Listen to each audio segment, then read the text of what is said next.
Welcome along. Good afternoon, everybody. Welcome along to the RTS panel called Fixing the Skills Shortage. No small subject. I'm Kimberly, Godbolt. I run Talented People, the staffing company, and I feel really privileged to chair this with such excellent people. So the UK and television and streaming industry is facing a range of skills shortages. I think we all know that, but it's both in terms of technical and creative positions. And here's a stat that's pretty mind-blowing. So in recent years, these industries, as in our beloved industries, have delivered more economic value than life sciences, aerospace, and the automotive sectors combined. And yet skills and the people who have the right ones are currently the biggest single inhibitor of growth. So it's a mammoth topic. I can't pretend we're going to solve everything in the next 57 minutes, but my aim is to guide this discussion to bring us some clarity on what the challenges actually are, what's already being done, and how we, as people either working in or trying to work in the TV and streaming industries, how we can do our bit to improve the state of play with tangible action points. So do please ask questions using the Q&A function on the Zoom window. I'll do my best to ask them as we go, but there will be a reserved sort of 5 to 10 minutes at the end where we'll try and motor through some. So let me introduce the panel. So Seetha Kumar. Hi, Seetha. Seetha is CEO of ScreenSkills. Alison Small. Welcome along, Alison. Alison is the manager of Grow Creative for Netflix UK. Sunny Hanley. Hi, Sunny. Director of the newly launched ITV Academy. Brilliant stuff. And Kevin Blacoe, who is Head of Partnerships and Skills at Channel 4. Hiya, Kevin. Welcome along. Okay, Seetha, I think let's come to you first. So as the industry's biggest and most well-known training provider, ScreenSkills' purpose, as I was researching it, states it's to create a unified, data-driven, strategic approach to skills, which I think is very sensible considering this industry we're in is notoriously fluffy in terms of soft skills in this world of creatives. So in your opinion, what are the biggest gaps and what are your priorities to help fix them? Thank you, Kimberly. And you're right. We are actually the industry-led skills body for the sector. And we cover film, television, and by television, I mean children's, unscripted, and high-end, visual effects, animation, and games. And the reason we do that is there's quite a lot of crossover skills. And the other thing to remember is, and you mentioned creative and tech, we are an R&D sector. We're highly casualized. And we're also, basically a project-based industry. So the reason ScreenSkills exists is to be the glue and to make sure that we have a cohesive, industrial, practical approach to how we build a skills pipeline. So the public value or benefit is exactly that. I mean, if you didn't have the kind of sector we have, we wouldn't need to exist. The thing to remember is we're only going to be 5 years old this October. So we've started a lot of work, but actually we're still in rapid catch-up mode. Skills, and any of you who live and breathe this world knows, it takes time, particularly in key areas. By that I mean in key grade shortages or where the sector really needs support, mid-tier skills, to really make the difference. It's not something you can just put in an oven and bake like a cookie. It does take time. So our focus, and we are, as you say, data informed, because we like to use data and insight to help shape intervention. We're very fortunate that we're trusted by the industry. We work with, in fact, all my colleagues on this panel, we work with all of them and others, so we can work in a unified way for the freelance workforce. And our focus is obviously to tackle immediate skills gaps and shortages. And I will stress again the mid and senior level, because that's key. We are also about developing and innovating in terms of how you train, whether it's online, face-to-face, very pragmatic, very agile, very responsive to change. We are truly UK-wide. We work across the UK, working with partners as well as trainers, because again, this is something we need to work collectively on. And then the final bit is we are totally obsessed with building what I call an inclusive skills pipeline. By that, I mean access, inclusion, progression, and basically retention is woven into what we do. And the way we do it is, apart from the data, is we look at the timeline across 4 buckets, and I'll keep this short because I know you've got other colleagues to speak to. So we look at exploring entry. What do we need to do in schools with careers advisors, young people, so that they are exposed to what opportunities and jobs this world offers? Because obviously, if you can't see it, you don't know it, how can you aspire to it? So that's really key. And we've got a wealth of resources, and we can pick that up later during this conversation. We do a lot of work in terms of targeted entry level, because again, that's really important. And in an industry that doesn't have clear career pathways, we try and provide that scaffolding, that support, so people can either stay in or zigzag their way as they work out how they want to navigate within this sector. We do a lot of work in terms of employability skills. And then finally, the bit I talked a lot about, which I'll go on about, is mid-tier. And our platform is a repository of information and resource. We have about 170,000 profiles, all with D&I information. So that's broadly what we do. And we are here to work with people. Our motto is, how do we unify and amplify, build on what exists, and how do we collectively work together to meet industry skills shortages and gaps? Great. And I would encourage you, if you haven't looked at the website too, there's so much information on there about different pathways that Seetha has said. And we will keep trying to come back, I think, and saying, what can we tangibly do? So I'll pick up on some of those points later, Seetha. Thank you. Alison, hello. Hi. In September 21, wasn't it, Netflix announced its investment of £1.2 million in a new training programme. So tell us about Netflix's Grow Creative initiative. So thank you. Yes, so it's £1.2 million a year. And actually, Grow Creative is a number of different programs. It's our strategy, really, and our fund for supporting training. I think, and for us, it's really important to not try and replicate good work that other people are doing. So, like Seetha said, working in partnership with lots of different organisations and with ScreenSkills is really important to us to make sure that we can utilise, you know, the benefits that are coming from ScreenSkills and others, but also to think about what are the gaps that we're seeing that we can then work in. So our strategy for Grow Creative is to focus on crew. We're focusing on freelance below the line roles in 5 areas, and they are production management, production accounting, visual effects, post, and music supervision. And those 5 areas are, we work particularly in those areas because we also have teams at Netflix, colleagues who work in those areas. So they really support the work that we're doing on our shows. So the way that we're thinking about it, we think about the pipeline in each of those areas as well. So if we take production accounting, for example, we think about new entrant through to head of department, and we do that in every one of these areas, and we're developing strategies along the pipeline for each of the areas. So in production accounting, we run a program which is for trainee assistant production accountants, for people moving into the industry from outside the industry, and we run a program which is a year when they train in the classroom, and then they're placed across a number of our different titles.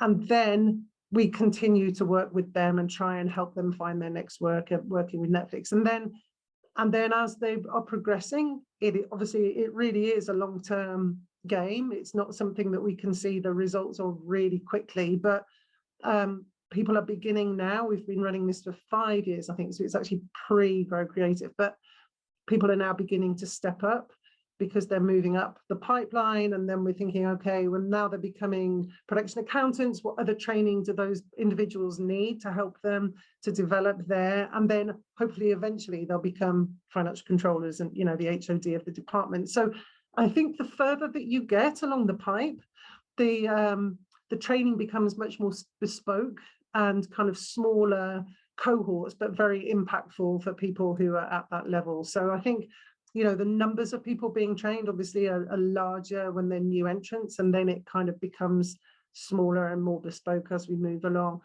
And we're doing similar things in all of those areas. I really agree with what Seetha said as well. Everything that we do is with, you know, through a lens of diversity and inclusion. So really trying to make sure that not only new entrants, you know, that we're looking for people from all sorts of different backgrounds and really trying to remove barriers to people entering the industry, but also to remove barriers to people staying in the industry, and looking at some of those things and what do people need to make it, you know, a sustainable career as a freelancer in the industry. So we're doing that through all of our work as well.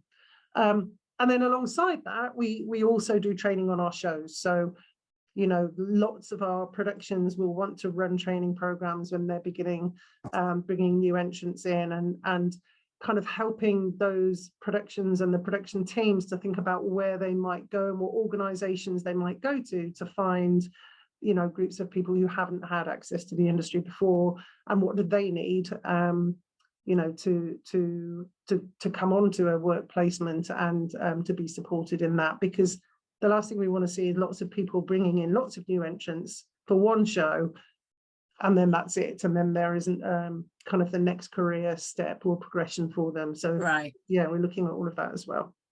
And how do people get in touch, or how do they apply to be a part of the programme?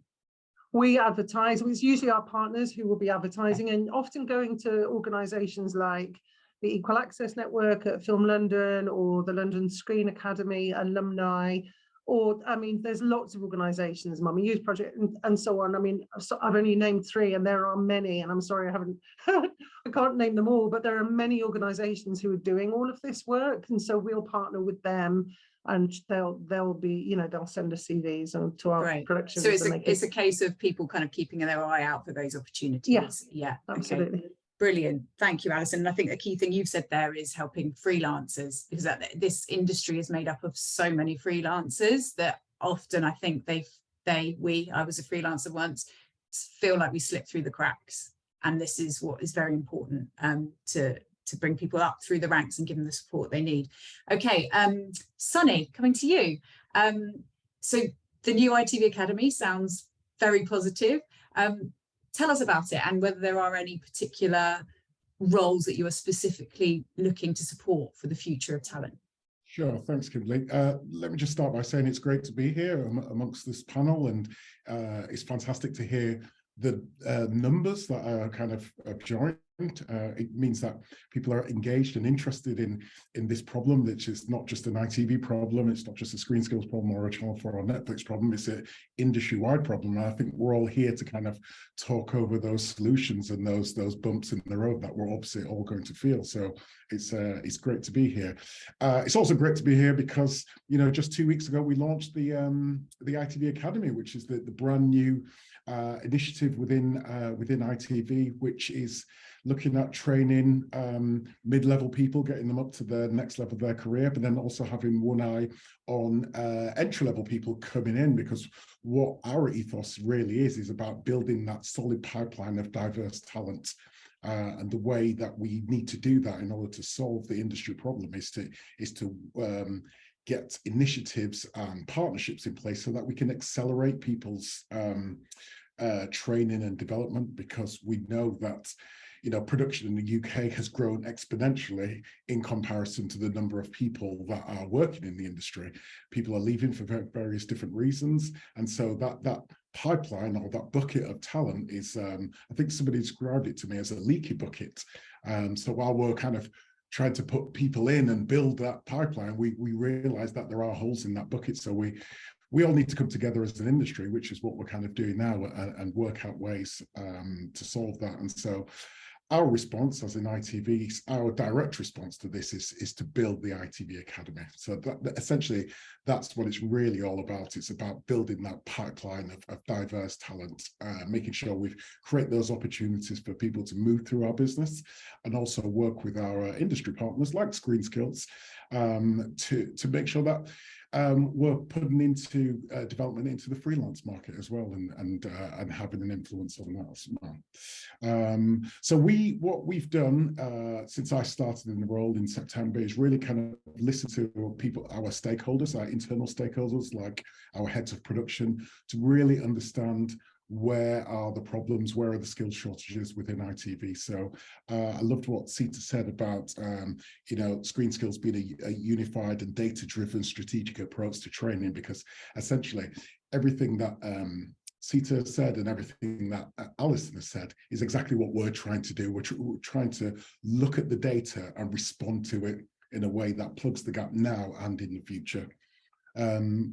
So far, we've launched a number of initiatives within ITV. We've got things like the news traineeship, and we've got a continuing drama initiative to bring new entrants onto our continuing dramas like Emmerdale and Coronation Street. And then we've got lots of existing initiatives that we had previously. So the thing to remember is that the ITV Academy is not a new thing in terms of, okay, this is the first time ITV is ever going to put money into training and development. We have done a lot of training and development, but there's been no one umbrella kind of brand or area that brings it all together. ITV production certainly is made up of a number of different labels, and everybody's kind of been doing and working in that area in silos. And what my job is to really kind of bring that all under one umbrella and amplify and focus on where the problem areas are. So like I said, I've mentioned a couple of initiatives that we've got going. We've probably got about 7 at the moment, and that's not including things like the apprenticeships or production traineeships. But we're really kind of focused on where the problem areas are. And Kimberly, you asked me about some of the areas. Well, actually, Alison's mentioned quite a few of them, because obviously this is an industry problem. So, we've got problems in terms of editors and production managers, and certainly production accountants, which people often forget about, and they focus on the directors and the showrunners. But there are roles out there where everybody is kind of clamoring for those good talent, right? And so we're all fighting over the good talent. So actually, we need more of that good talent. We need to accelerate people's training and development so that there is more, so that we can continue to produce the fantastic shows that we produce in the UK. Brilliant. And yes, editors, production managers, accountants completely know where you are coming from when it comes to staffing those roles. They are challenging, and we'll come back to ways in which we can help hopefully bring people like that through. Kevin, coming to you, last but by no means least, please don't feel left out. It's your time to shine now. Tell us about 4Skills. So what is your role there, and what priorities do you have? Thanks very much. Yeah, and really good to be here talking to everyone about this challenge. And look, I mean, I'm going to repeat a little bit of the sorts of things that Alison and Sunny and others have said as well, I think, in the way that we work and what we're trying to do. So to give you a quick sort of overview of what 4Skills is, I mean, it launched in October 2020, which seems like an awfully long time ago now, as part of the commitments that Channel 4 made when it moved out of London and set up its new national HQ here in Leeds, which is where I am, and our creative hubs in Bristol and Glasgow. And to Sunny's point, it wasn't the start of us doing training and skills work at Channel 4. We had done lots of different things in different parts of the business. But again, in a similar way, we brought all those things together under that 4Skills banner to really try and increase the impact of our work, to bring new stuff into the fold as well, and make sure that Channel 4 was really sort of doing the most it possibly could in this area. And so I think in terms of sort of how we set things up, we sort of had a few principles which we use to sort of guide our thinking with all of the our 4 skills portfolio. Firstly, obviously, that it targets actual skills gaps within the industry. I mean, it sounds very obvious, but some things were not necessarily that helpful. They were sort of potentially focused on areas that weren't the biggest priorities.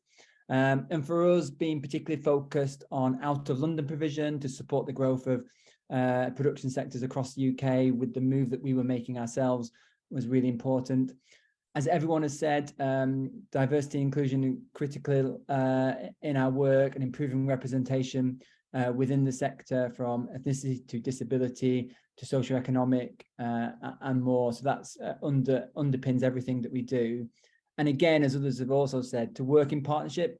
I think historically that's probably an area we haven't sort of worked, whether that's with other broadcasters as much or with screen agencies across the UK, in partnership with the indies themselves, and obviously with the likes of ScreenSkills. So really making sure that we collaborate and don't duplicate, because that's just wasted effort at the end of the day.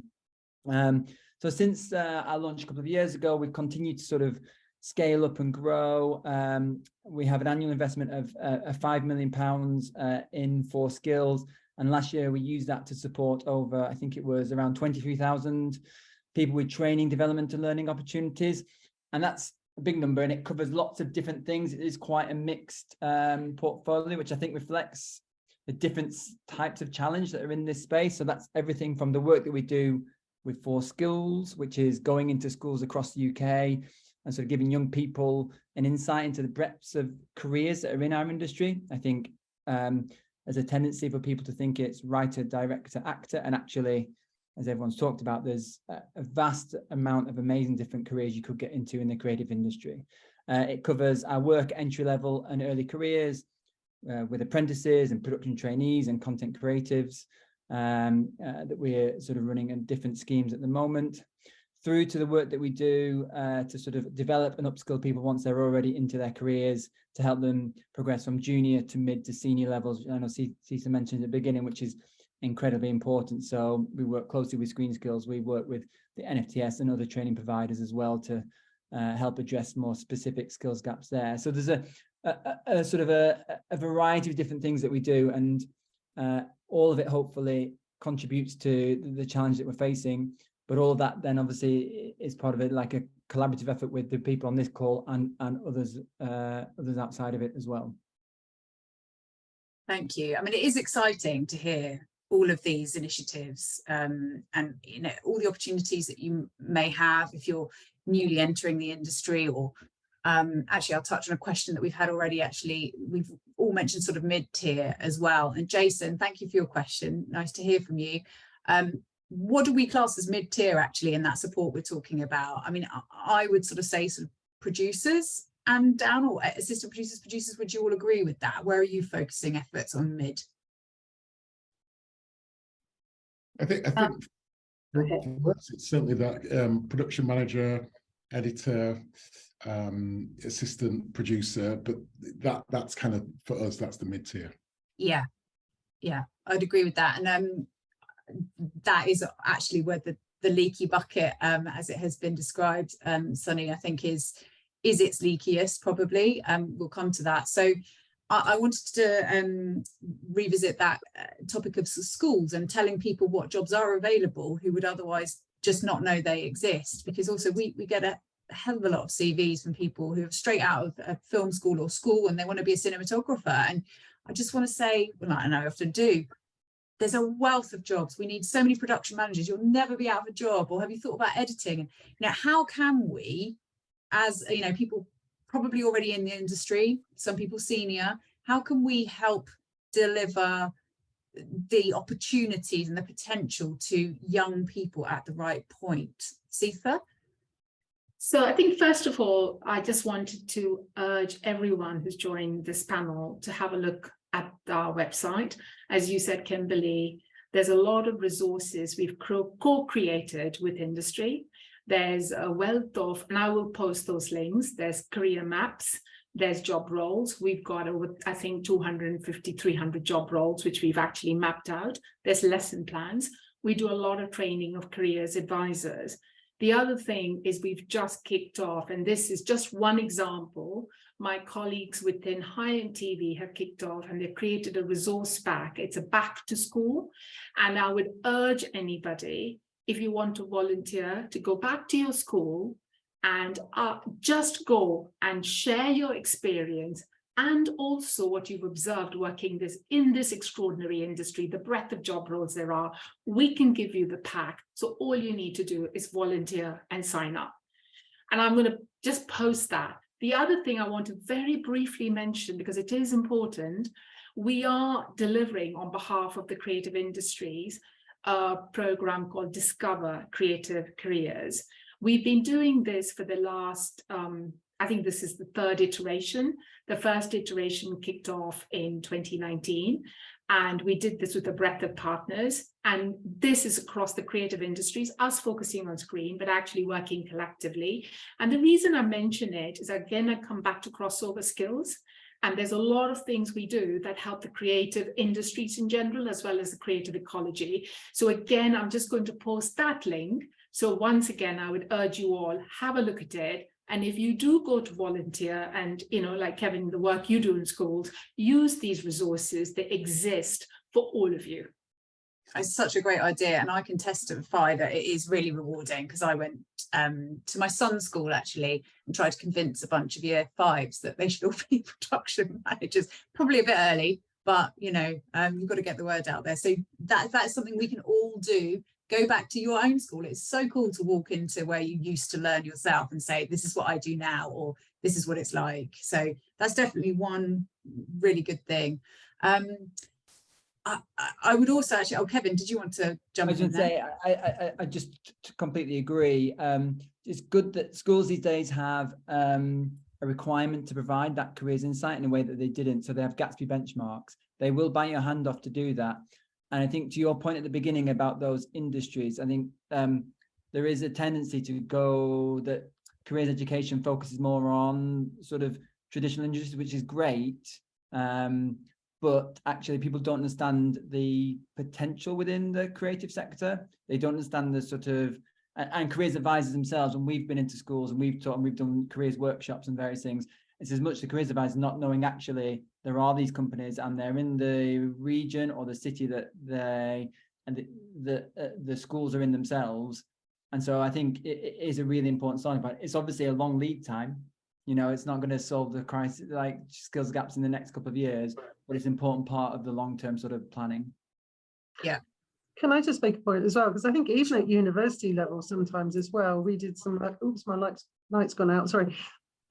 We did some work going and talking about production accounting. We've all mentioned that as a real shortage area, and a lot of the production courses don't teach production accounting. It seems like the unsexiest role, and actually when you take some production accountants in to talk to the undergraduates about what the role is, it's a really exciting role. If I had my time again, that is where I would be. I think it's it's a really fascinating area of work. So I think at that level as well, and younger, but going to uni and kind of opening up the opportunities that they're learning about as well. Completely agree. And I think a lot of the time we look in the wrong places. We're looking at film schools, and we don't need to be looking at film schools, because the people who go there tend to be the ones who want to do the creative roles. So if we're talking about the other roles, then it is, we should be going to finance courses, colleges. Alison, you look like you're in Bohemian Rhapsody currently. I'm expecting to start singing. There we go. She's back. She's now spotlit.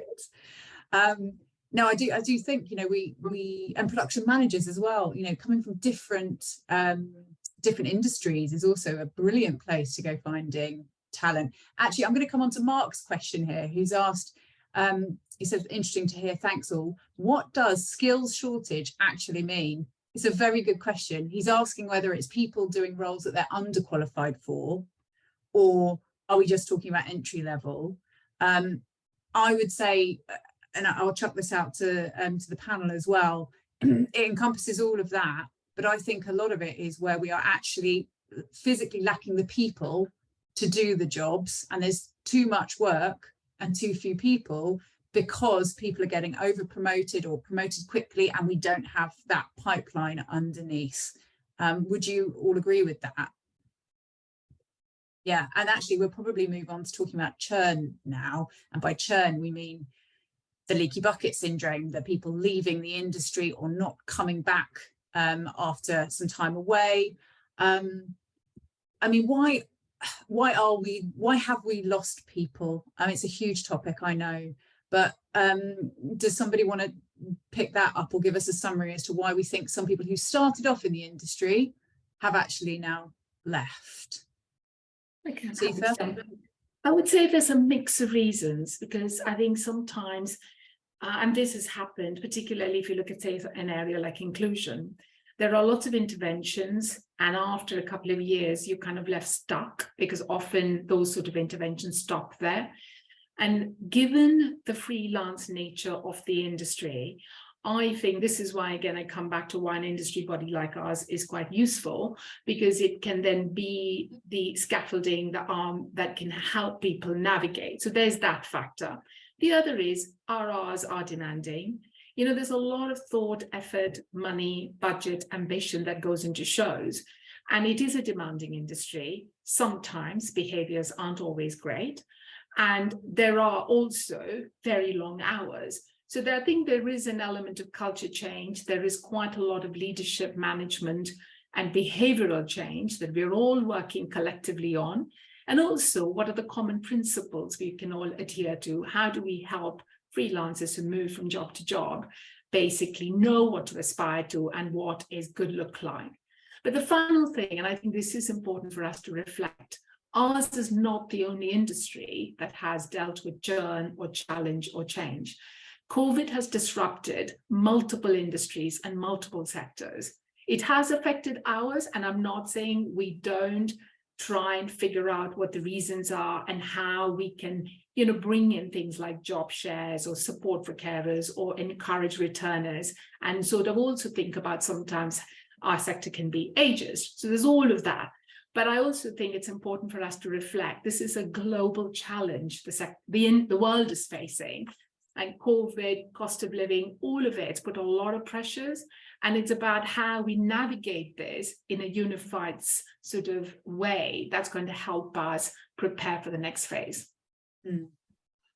Sunny, have you, with your new academy, and you're obviously looking at what everybody else is doing and to try and work out what's best for you to spend your efforts in, have you thought about leadership and management training? Because this is something that comes up again and again from our point of view, in that freelancers get promoted, and they suddenly find themselves in a management position, having never managed anyone before. Is that on your radar?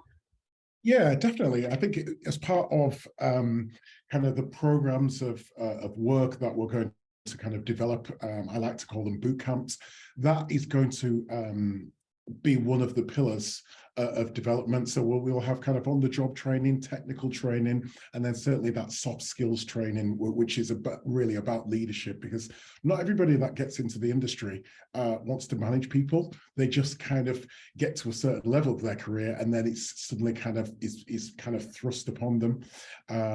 You know, I certainly didn't leave school and think that I was going to be the director of the ITV Academy. You know, I wanted to be a vision mixer. So, you know, people end up doing jobs that they didn't think that they could do. And so there has to be an element of leadership training, whether it's from an external organization or whether it's from an internal organization, to get the people to where we need them to be. So yeah, it's certainly part of the offering that the ITV Academy is going to offer. Production management have been well documented in leaving the industry, being, you know, sorely under resourced. We at Talented People have definitely felt a positive traction to that now, and more respect and more parity of pay, which is fantastic. But why do we think, you know, how can we get production managers back, the ones who've left, people who've gone off to have a baby, people who had to leave to care for somebody, or during COVID? Are there ways in which any of, you know, either perhaps Netflix or Channel 4s can sort of bring people back into the industry for that, for sort of the plugging of the leaky bucket? Yeah, I mean, I think you know, the work that ScreenSkills is leading on with the paying for a 6th day for flexible working, job sharing, I think is really great, because I think that job sharing is a really great idea. Whoever it is, whether they're people who've left and want to come back, or even for some people who don't want to even join our industry because they just don't want that lifestyle of those hours. And so I think that, you know, offering flexibility has got to be positive. And I think there is some, not fear, but there's some resistance sometimes to how that might work, and it'll be more expensive because we've got to pay for a 6th day, and that's pressure on the budget. And what about the rest of the team? All sorts of questions that come up about it. But there's some really great case studies out there now, and you know, lots of organisations, and Share My Telejob and others doing great work in that area. So I think that's really great way of bringing people back in. And it's also networks. I think that when people leave for a while, they probably fall out of networks and feel, you know, maybe a bit isolated and not sure about how to come back in. So finding ways to connect people back into the industry and with their peers, so that, you know, peer-to-peer networking, I think, is really important. So yeah. There's a lot of confidence, I think, quite often, isn't it? And people can seek the upskilling, the training out, and mentoring, which I think we should talk about too. But Kevin, do you have any thoughts on how to either bring people back or keep people? I mean, just to say, I think it's a multifaceted problem, and it's like very individual for depending on your circumstances, and there's, you know, requires lots of different ways of doing it, making the industry more accessible. There's sort of more flexibility in terms of the way that people work. There is, you know, challenges around pay versus what you might get from other, you know, sectors as well. So then that is part of the mix too. I think on the sort of, you know, production management front, which is something that we hear about all the time, PCs, production accountants, PMs, that is a real area where it needs a collective approach. That constantly mentioned as a challenge, and there are things that certain you know, broadcasters are doing and producers are doing. So there are some really specific cases where initiatives need to be sort of targeted. We talked a lot of people talked about like those transferable skills, and that definitely happens. It definitely is the case, but I'm yet to see how that's worked at any sort of scale, you know. So thinking about how to bring people in from potentially other sectors into that space is I think worth exploring, but hasn't been done brilliantly yet, would be my guess. We've got about 27 questions, so we're gonna talk a little bit more, and then I'll come to some of those that I'm also scanning as we're chatting.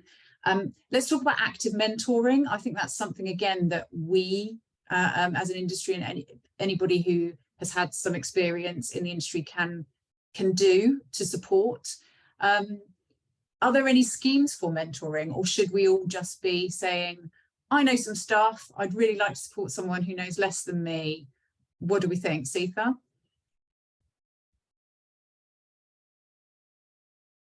I just wanted to unmute myself. So we have a ScreenSkills mentoring network, and where we work with partners across the UK.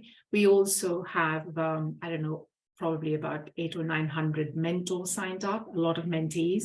And mentoring is woven into almost every intervention we do, whether it's transfer interventions, the sort we have done. And you're right, Kevin, not at scale, but we've done quite a few across different ranges, or in terms of job shares, or even in terms of just grade shortages. It is so important, because I think confidence, particularly for us in the sector, we really believe in inclusion, helping people navigate, helping people who probably are of different personality types, flower, and feel that they have different ways of being able to operate.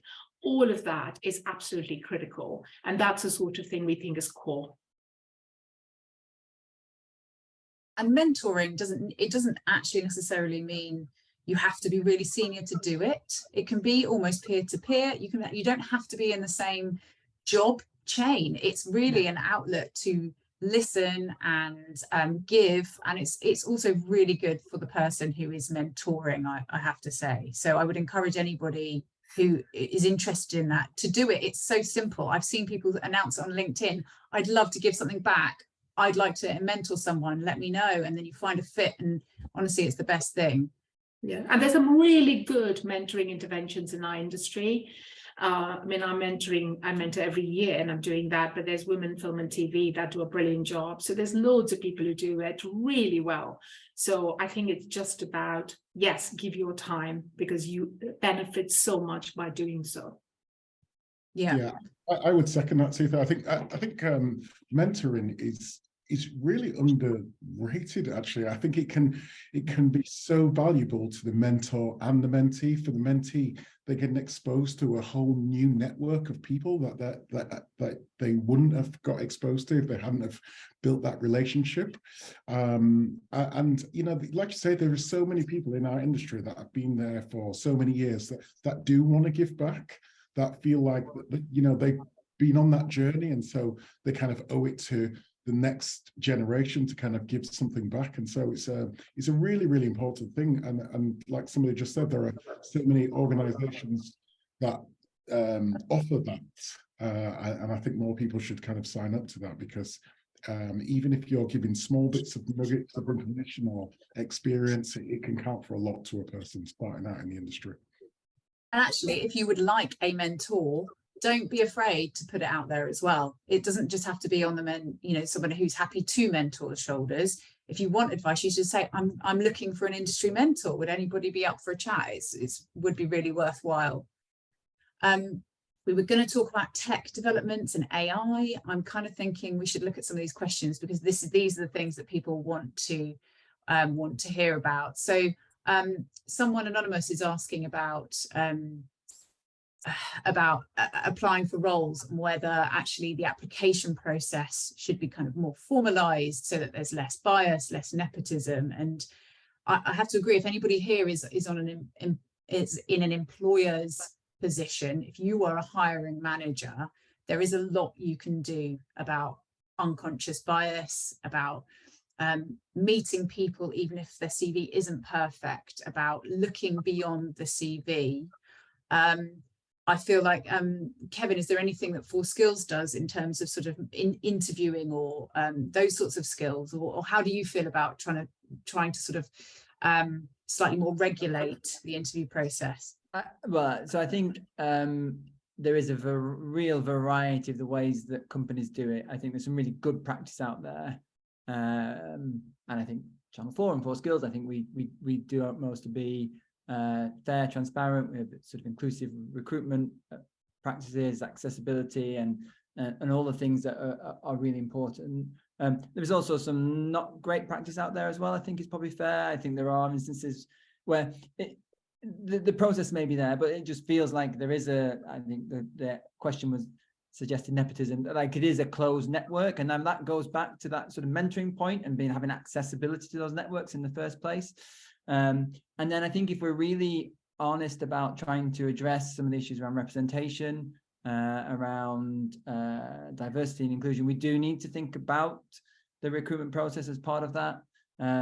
One of the things that we've started to do much more of initially at entry-level schemes is to have recruitment that doesn't involve any CVs at all. Actually, it's about, for our content creator scheme, it's about a piece of creative content, whatever that might be. It could be, film or TV, it could be design, or it could be written, so it's starting that process there and not getting into the more traditional things like that. So, that doesn't work in all cases, but I think we probably do need to look, be really rigorous with our sort of own approaches and sort of call out both good and bad practice where we see it. That's really interesting. A no CV application. It certainly shows, like you say, you can't do that for everything, but an open mind and doing things differently, and not just going, oh, they're not quite right. They're not quite right. What do you mean by not quite right if you're an employer? I also really take umbrage with the word not a culture fit, not a good fit. What does that mean? If I were in production, I would be asking my boss that if I hear that, please pick people up on things like this. Thank you for all your questions. We're not going to get to them all. I'm scan reading now. So actually a few that have come up.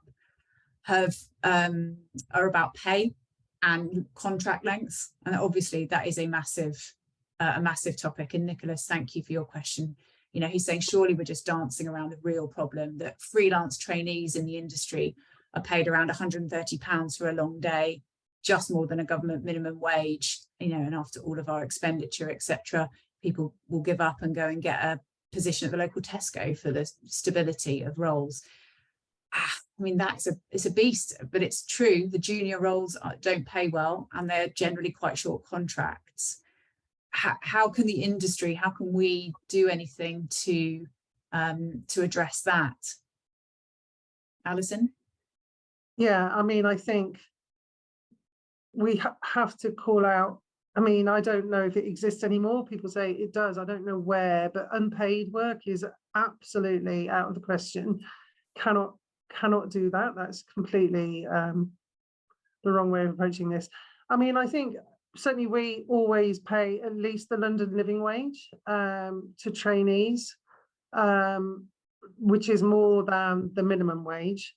And then I think, you know, for trainees to a certain level, and then I think it was the person that you mentioned who asked the question, they do move up then. So yes, I think that there's also additional things that we can help to support, though, apart from just the wage that they earn, and all sorts of things, whether that's about transport or accommodation, if there's, you know, requirements for shooting on location and so on. And you know, and things like some trainees who've seen they need a laptop, and you know, I think that we have to be really open to the things that you know, that we can support, and people who need different areas of support. I know ScreenSkills have got a bursary fund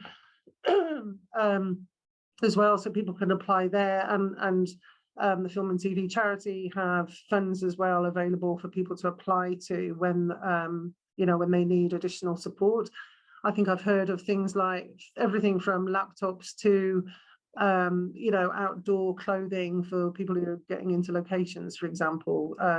So I think there are some ways of being able to support trainees in addition to the salary. But I agree, London rents are just horrendous. Yeah, we haven't cracked that problem yet. And as it isn't just the salary, is it? I think that's a really good point. Again, coming back to that, trying to make the industry that we work in feel more open and accessible. If you don't have a car, then you will struggle to take part in, you know, quite a lot of the sort of the filming that might take part that you could otherwise sort of get involved in, and that then naturally self-selects both people with more money to be able to have a car and fuel it, but also from an accessibility perspective, it's a real challenge in terms of having, you know, disabled talent take part in those, you know. So there is some real pay is critical as well. But I think Alison's right. There's issues above and around that as well, which there are things. We have bursaries as well, and you call out some others too, and they can go so far and address things. But I think it will remain a challenge. Yeah, it's the long-term contracts as well that keeps coming up in questions. Yeah, that would really help, wouldn't it? If you knew that however sort of low your salary is because you're junior in your career, that you had that salary for a year, you could commit to things. That is the challenge. Where can people find those sorts of contracts, would you say? And do they only exist on schemes, or should we be encouraging employers, although it's obviously an incredibly fine balance when you're an indie, certainly, that you're trying to weigh up what might come in and what won't. Where can people go for those longer term contracts? Probably not very much in TV production. I wouldn't, you know, that is a natural part of it. And some of one of the bits of training that we do with sort of early level is about, this is what the role of freelance, this is what freelance life looks like and feels like, and this is how to manage finances in that situation, and to be able to plan your career and the project so that actually you can try and address that. But I don't think that's unlikely, I think, given the nature of the work, to change. I think it's about giving people the skills, the knowledge, the ability to kind of plot their way through things, and then having those opportunities more accessible to where they are, or to not sort of not feel like you need to know the right people to achieve them. I think I don't think changing the kind of the freelance model is going to be doable in the short term, would be my take on that. Yeah.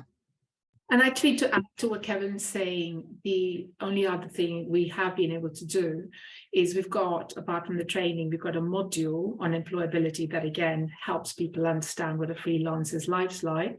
But the other thing we've also done is we're trying to pull together within the ScreenSkills platform interventions that exist across the sector. So even though there are a lot of people who might want to go directly to Netflix or go directly to ITV or Channel 4, but if for whatever reason it helps to have a repository where you can go and that has all those links, it helps them to go from one contract to another, find others. And the other thing is you build an alumni network and you try and do, but again, to the point Kevin's made, there is a nature of the industry, and particularly if you're working in unscripted or children's, your contracts will be short because that's the nature of the beast. Yeah, I agree, Seetha. I think for some people it can work very nicely for them. For 3 months they could be working in the Outer Hebrides filming something, and then 3 months later they could be in a city London and kind of working on a drama. So for some people that kind of lifestyle suits them well, but I know that there'll be others that are at a different stage maybe in their life, and they want that bit more stability, that it doesn't work for them. But I echo everybody's thoughts about it being the nature of the beast, unfortunately. Yeah, and there are certain roles that you can do that are the office-based ones that do provide more stability, I think. Referencing the no CV interview, Kevin, a couple of people loving that.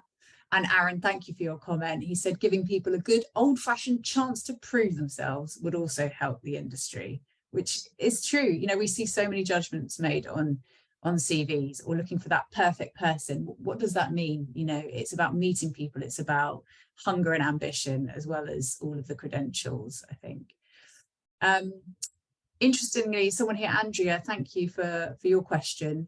She got into the industry quite early, thinking that what she started doing would be what she wanted to do for the rest of her career. But although she's now senior, she doesn't like what she does anymore. I think that harks back to some of the sort of leadership stuff we talked about. She's trying to pivot to another department, but it's so difficult that it's easier to leave the industry and seep out of that hole in the bucket. Any advice? I mean, that's really hard, isn't it? Because I do find in TV people get pigeonholed. So how would you suggest somebody handles a situation where they're trying to move sideways and we want to keep them because they've built up so many skills over the years, but they might need to leave? Seetha? I would say two things. First of all, you made a point about mentoring. I would say do find a mentor, because as you say, a mentor is often about attitude. I mean, in my own career, I have pivoted many times. So I think it is possible. It's not easy, but it's possible. The second thing is we do, mainly because industry trusts us to, but then I'm sure others do, we do transfer interventions. We've done one in accountants, we've done in hair and makeup, we've done in logistics, AD. Have a look at those as well, because if you've got the core transferable skills, it's definitely worth giving it a shot. I know this industry can sometimes appear hard to navigate, but I would say if you've got the skills and you love the industry, stay with it, because we need you. Well said. Here's a big topic we haven't actually encountered head on. Teal, thank you for your question. Bullying and harassment are a major reason for people exiting the industry. What training is there for industry veterans to manage people better so they don't leave? I would direct you as well, firstly, to the Film and TV charity. We haven't mentioned them yet. They have incredible resource and support. They have a bullying hotline, which is anonymous. They've got all sorts of support. You need to look them up, Film and TV charity. But yes, bullying and harassment, the industry is pretty notorious for it. I feel like we've called it out a lot more recently than we ever did. But how can we train people, asks Teal, to manage people better so they don't leave? Who wants to take that? I'll Oh, sorry, Sonny, you go. No, well, I was just going to say I can speak from an ITV point of view, and we have mandatory modules in terms of when freelancers and existing staff members join that they have to take. And one of those modules is specifically around that topic. We also have an anonymous number, much like what you just said, a call it out, where people can report these incidents. We know, you know, it does happen, but it's about putting those things in place for people to feel comfortable enough to call it out when they see it or experience it. And so we can kind of stamp it out altogether. But you know, I spoke to I had a really good conversation with in fact I won't say the person's name, doesn't work for ITV, but was letting me know a bit about bullying and harassment in the post-production world, and I was really quite shocked about how we haven't made as much progress maybe in that world as we have certainly in the world that I occupy, and so there's a long journey that we need to go in order to get to where we need to be. Can I just add on to that? I really agree, Sonny. And also you know, it's about calling it out, but it's also about taking action, isn't it? So crew have to see that action is taken by us. And we have a production HR department and they take action. And I think it has to also be at all levels, because, you know, if the culture of that's not respectful comes from the top, then, you know, that's really tricky, but action has to be taken. And those people who are creating that atmosphere has to, you know, they have to be called up on it and stopped behaving like that. I do think it's changing. I think that's interesting about post as well. And that is a whole other area. I agree that we need to get better at making sure that those environments are also respectful. I'm not saying that they're not often, but I think, you know, things can happen there also that we probably haven't been noticing as much. And on that note, actually, Vanessa, thank you for your question earlier. She asked what advice we'd give to graduating media students from low socioeconomic and ethnically diverse backgrounds to get into post-production, especially when there are no post houses in some regional areas. That's an interesting one. Kevin, you're Mr. Regions. Whether I am or not, I unfortunately can't create post houses in different parts of the country. I mean, shame. I wish that was part of my gift. Look, it is a difficulty, and that's something that and we're sort of exploring at the moment about how we can try and address some of the challenges around sort of the need in post when there are sort of limited facilities. There isn't a straightforward solution. I think we're looking at exploring schemes or initiatives that can help people come and train in one area and potentially go and sort of do that on a flexible basis. But there's no. You can do more remotely now as well, which is really useful evolution of the industry, particularly since COVID. And we're doing some good work in certain parts of the country. But there is that is a barrier.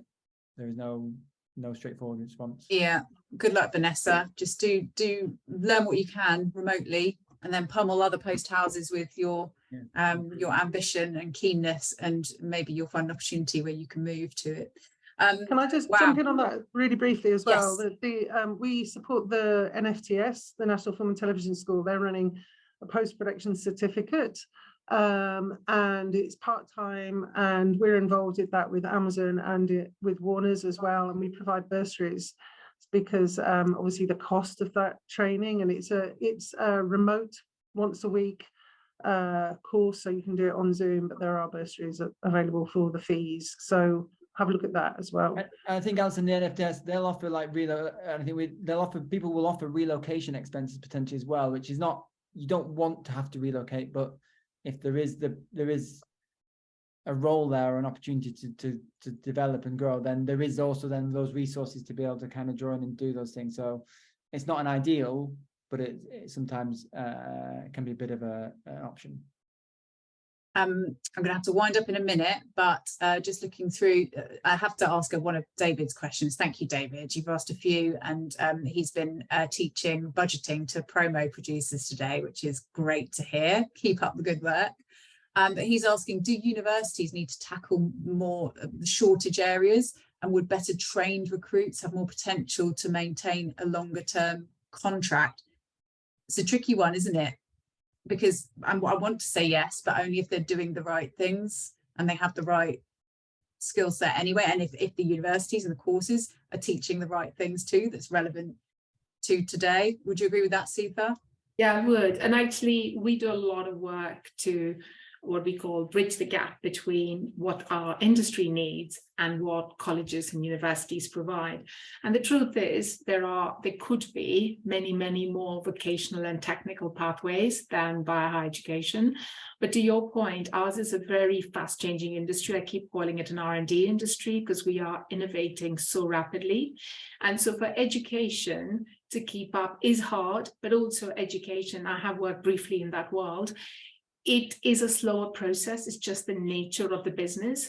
So it's just for me, it's more about how can we truly innovative in what I call the vocational pathway route via further education or any other vocational route, because you can learn as you earn in our world. We just need to make the systems that currently exist simpler, flexible, and more open for our industry. And just to add to that, the universities have to walk a fine line between education and training, and ultimately they're there to educate and not just to train. So it's a bit of a balancing act for them. I do feel sorry for them, because obviously I would love them to kind of train people and get them ITV ready. So every year we've got this churn, hundreds of people coming into our industry, but they, you know, they do have to walk that fine line. That's a really good point to make that distinction, actually. Thank you, Sunny. Right, I'm going to have to wrap up. I wanted to quickly summarise some things that we could take away and do whilst our participants are leaking out the bucket, which seems to have been the theme of this session, kind of unfortunately. So schools, go back to your school, talk to your school about careers. Where did you used to go? What would you like to talk about? Tell them about working in this industry and what you do now. Mentoring, we can either ask for a mentor or be a mentor and shout about it. Do it. You have more than you realise to offer people if you've been in this industry for a little while. Shadowing and that 6th day thing, Alison, I thought was a really interesting point. It's how we can kind of train and learn on the job. So employers, if you can offer that, please be open-minded to job shares and flexibility. And that 6th day, you'll get more than you bargain for if you have 2 people doing a job who will work extra super hard to make that happen. And then ScreenSkills, go and look up all of their courses and the training and all the information on their website. Film and TV charity for support. Someone's asked about how they can find support for bullying and harassment. Please go and look there. There will be other places that I don't have to hand, but they are a great first port of call. And then, of course, all of these guys and their initiatives, keep an eye out for them. And send your CV to me, because talented people like to help people get into the right sort of jobs. But that leaves me to thank everyone for their time today, and all of you for coming. There's been so many of you. It's been just brilliant to see, and thank you for your questions. I would love to have got round to them all. Seetha, thank you. Alison, Kevin and Sunny. It's been a pleasure, and I hope to see you all very soon. Thanks for coming, everyone. Thanks for your time. Thank you. Bye. Bye.